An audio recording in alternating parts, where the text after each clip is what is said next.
La Comissió de l'Estatut del Diputat va descartar obrir investigació sobre les declaracions en seu parlamentària de la diputada de la CUP, Laura Vega, on vindicava com a fet cultural propi la crema de contenidors i el llançament de pedres contra els Mossos d'Esquadra. La investigació es va descartar gràcies als vots de Junts, Esquerra, els Comuns, la CUP i, oh sorpresa, el PSC. Com a consellera d'Interior i responsable del cos de Mossos d'Esquadra, es desmarca de la posició del PSC en la votació o l'aplaudeix i legitima? Diputada Orriols, des del primer moment que el president Illa va prendre possessió com a president de la Generalitat, el primer que va fer és mostrar el suport a la professionalitat del cos de Mossos d'Esquadra, del qual, com a país, ens hem de sentir molt orgullosos.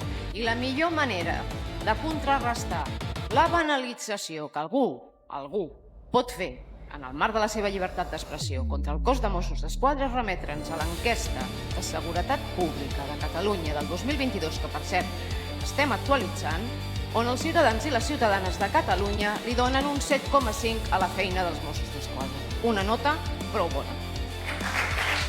Que governa el país permeti que es banalitzi la violència contra els Mossos d'Esquadra en seu parlamentària és simplement repugnant i surrealista.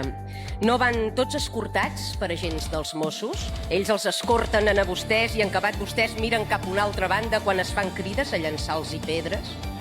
En la mateixa comissió, els mateixos partits que van eximir de tota responsabilitat la diputada de la CUP per la seva incitació a la violència contra els agents de l'autoritat van determinar que calia investigar-me a mi per afirmar que el vel islàmic és la bandera de la misogínia i del fonamentalisme.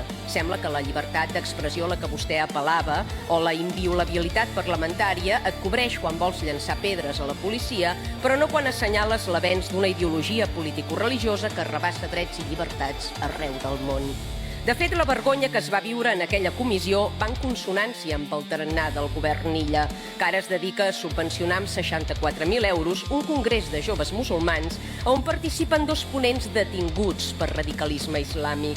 La complicitat i connivència del seu govern amb l'islamisme comença a fer feredat, senyora Parlon. Sap quin és el verb que defineix el llançament de pedres contra algú?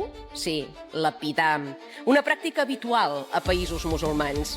Que el PSC toleri referències a la lapidació en aquesta cambra i percebi com a inadmissibles i dignes d'investigació les meves declaracions contra el vel islàmic misogen i fonamentalista fa saltar totes les alarmes.